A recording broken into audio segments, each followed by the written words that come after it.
Fahrenheit 451 in 2.5 minutes. The story zooms in on a person named Guy Montague, a fireman in charge of burning books instead of saving things from being burnt. He meets this girl named Clarice McClellan, who starts the change in Montague's way of thinking. Montague finds out that he is unhappy after finding his wife overdosed on sleeping medications. After being healed by the machine, she acted as if nothing happened. This disturbs Montague, and he begins to talk to Clarice more and more often. She suddenly disappears, and Montague finds out that she was hit by a car. Following this, Montague will be forced to burn down a house with a woman still inside it. Montague finds himself grabbing a book from the woman's collection. This, paired with his conversations with Clarice and what happened to his wife, causes the fireman to start questioning his job. Guy chooses to take the next day off in order to reflect on this.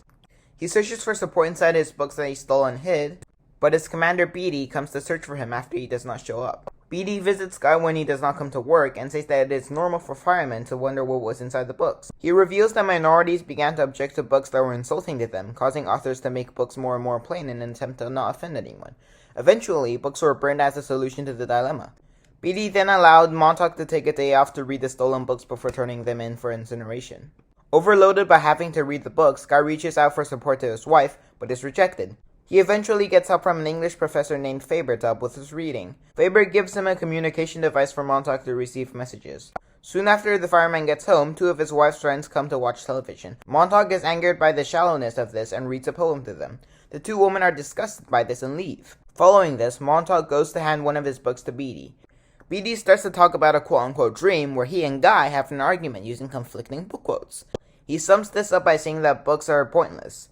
They receive an alarm, and it's Montague's own house. Beatty promptly arrests Montague after burning down the house, continually mocking him. This drives Montague to burn Beatty with his flamethrower. He escapes from the other firemen and is chased by the Mechanical Hound, a dog-shaped robot. Montague manages to defeat it using a flamethrower and escapes to Faber's house. Faber tells Guy that he's leaving for St. Louis and gives Guy his spare clothes to put off the scent of the Hound. Beatty escapes through the river, evading another Mechanical Hound, and wanders until he finds the Book People, a group of people intending to preserve the memory of books. Soon after, jets appear in the air and wipe the city out instantly. Montague and his friends continue on, attempting to rebuild civilization. The end.